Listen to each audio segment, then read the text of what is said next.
India गठबंधन को लेकर लगातार बहुत सारी चर्चाएं होती हैं।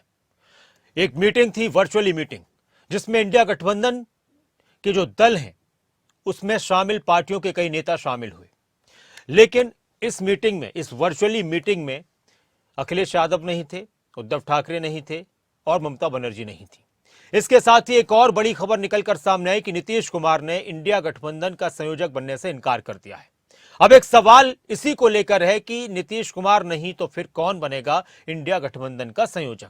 इसी बीच एक और चर्चा ये चली कि हो सकता है कि मल्लिकार्जुन खड़गे को बनाया जाए और उनके नाम पर बहुत से दलों में सहमति बन रही है। बल्कि नीतीश कुमार ने भी कहा कि इंडिया गठबंधन का संयोजक कांग्रेस से ही कोई नेता बनना चाहिए।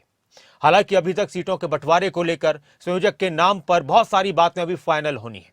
नीतीश कुमार की तरफ से बहुत सारी बातों का जिक्र किया गया, लेकिन उन्होंने इंडिया गठबंधन का संयोजक बनने से साफ इनकार कर दिया। उसके पीछे बहुत सी चर्चाएं चल रही हैं कि राहुल गांधी का एक बयान था और उस बयान जब चर्चाएं चल रही थी कि नीतीश कुमार कहीं दूसरी तरफ न चले जाएं, इस तरह की बातें थी। तो वहीं ममता बनर्जी को लेकर भी मामला फंसा हुआ है, अखिलेश यादव को लेकर भी मामला फंसा हुआ है और इसी बीच बीजेपी की तरफ से लगातार इंडिया गठबंधन पर निशाना साधा जा रहा है। जेपी नड्डा ने तो ये तक कह दिया कि वर्चुअली मीटिंग है तो वर्चुअली ही गठबंधन है।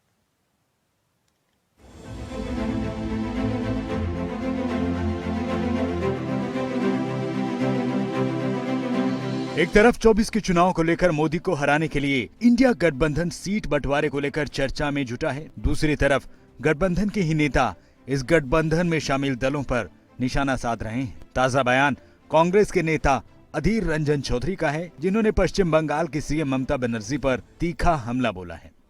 वो महिला कितनी बेईमान है, कितनी अहंकारी है कि जिन लोगों ने उसे राजनीति में खड़ा किया वे उन लोगों को अहंकार दिखाती हैं। इंडिया गठबंधन में सीट बंटवारे संयोजक के नाम तय करने की चुनौती है। बिहार के सीएम नीतीश कुमार ने संयोजक पद से खुद को किनारे कर लिया है, कह दिया है कि किसी पद की दिलचस्पी उन्हें नहीं। संयोजक के नाम पर अगर नीतीश कुमार नहीं माने तो फिर कौन होगा? गठबंधन के सामने नया सवाल खड़ा है। क्या मल्लिकार्जुन खड़गे के नाम के लिए सभी दल सहमत होंगे? क्या ईडी जांच का सामना कर रहे केजरीवाल के लिए कांग्रेस तैयार होगी? क्या ममता बनर्जी को संयोजक बनाने से कांग्रेस नेता एकजुट रहेंगे? क्या अखिलेश यादव के नाम पर गठबंधन के नेता मानेंगे? सबसे बड़ी टेंशन सीट बंटवारा है, जिस पर आम सहमति बनाने की कोशिश जारी है। पश्चिम बंगाल, यूपी, पंजाब, महाराष्ट्र, बिहार में सीट बंटवारे को लेकर अभी तक सस्पेंस है। इंडिया गठबंधन अभी तक 4 बैठकें कर चुका है। इसमें सीट बंटवारे को लेकर कई अहम मुद्दों पर चर्चा हुई, लेकिन अभी तक इसमें शामिल दलों के बीच तकरार जारी है। इंडिया गठबंधन में शामिल हर पार्टी अपने अपने सूबे में मजबूत है। पंजाब और दिल्ली में आम आदमी पार्टी की सरकार है, बंगाल में ममता की सरकार है, यूपी में समाजवादी पार्टी का दावा संगठन मजबूती का है, बिहार में आरजेडी जेटीयू गठबंधन की सरकार चल रही है। गठबंधन के रास्ते में कई चुनौतियां हैं और सबके बीच बीजेपी का अटैक जारी है। में जितने दल, जितने नेता उतने राग अलाप रहे हैं। प्रधानमंत्री पद के दर्जनों उम्मीदवार हैं।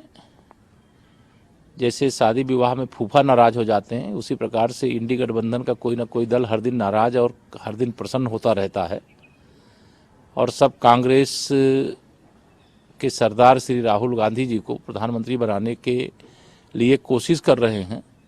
लेकिन मैं यह मानता हूं कि देश माननीय नरेंद्र मोदी जी को प्रधानमंत्री 2014 में बनाया था, फिर 19 में बनाया है, 2024 में भी तीसरी बार प्रचंड बहुमत की मोदी सरकार बनने जा रही है। ये जमीन पर जो कार्यकर्ता है अधीर रंजन चौधरी, वह तो रोज के रोज गाली निकालते हैं ममता बनर्जी को, और जो ममता बनर्जी के नेता हैं घोष साहब, वह कांग्रेस को कहते हैं कि वह भाजपा की बी टीम है। तो अलायंस है नहीं, असल में क्या है कि सिर्फ दिखाने के लिए कोशिश कर रहे हैं कि हम किसी प्रकार का ये मामला चलाए रखें। पंजाब में आम आदमी पार्टी अपने लिए मुकाबला 13-0 का मानकर चल रही। पंजाब के सीएम भगवंत मान जनता के बीच नारा लगाकर खुद के हक में 13 सीटें मानकर चल रहे हैं। पंजाब में लोकसभा की 13 ही सीटें हैं और उन्हें भी वो आम आदमी पार्टी के हक में मान रहे हैं। सीधी जी गल है, पूरे देश का पहली बार अनाउंस कर लगे थोड़े सामने, टीवी टूवी ते भी आज चलूगा, जाके देख लियो। पूरे देश का पंजाब बनूंगा हीरो। इस बारी पंजाब चों 13-0 लोकसभा। 24 का चुनाव बीजेपी बनाम इंडिया गठबंधन है, लेकिन जिस तरह से इंडिया गठबंधन में सीट बंटवारे से लेकर संयोजक बनाने के नाम पर खलबली है, इंडिया गठबंधन मझधार में फंसा हुआ नजर आ रहा है। ब्यूरो रिपोर्ट, खबरें अभी तक।